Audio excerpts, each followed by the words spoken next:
myself Kashish Talwani. Welcome back to my channel Simplifying Business Studies. So through this video we will be having 7th session of this chapter, which is chapter 2 of class 11th, forms of business organization. So far we have completed all the topics of sole proprietorship, and with these last few sessions we are doing the topic called joint Hindu family business. So in my previous two sessions I explained features and then merits of joint Hindu family business. So this particular session will be about the demerits or limitations of joint Hindu family business. So this session, as I just explained, it is about limitations of joint Hindu family business. So joint Hindu family business is one type of business which is held by a Hindu family in India, where male members who have some ancestral property can start this business. So this kind of business is governed by the Hindu Succession Act, which exists under Hindu law. So let us quickly start our session with limitations of joint Hindu family business. It has the very important limitation, that is limited resources.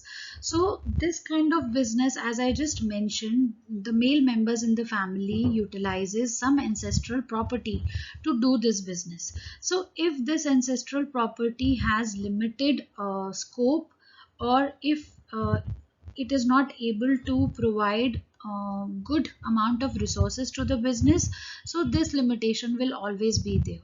This kind of business will always suffer from limited resources, okay, because they are generally depending upon the ancestral property. Next limitation is unlimited liability of karta. In my previous session I explained that all the members except karta enjoys limited liability, but this particular member, that is karta, who is the head of the family and also the decision maker of the business, holds unlimited liability. That means if the business occurs any kind of losses, he will be the person whose personal property will be utilized to pay off the debts of the business. And if this kind of business enjoys profits, it will be distributed among all the members and even the minor members also. So this is a very important limitation, that karta, who is the manager of the business, who is the decision maker of the business, suffers unlimited liability. Dominance of karta, this is another disadvantage of this form of business. Leadership of karta may not be acceptable to all the members in the family, which may result even in the breakdown of the family. So this is a very common cause of dissolving of this kind of business. In case the karta is quite dominant, and if his decisions are not always obeyed by the other members of the family, so this can definitely result into the dissolution of this firm, this kind of business, and this also affects the relationship in the family also. So this is a very very important limitation of this form of business.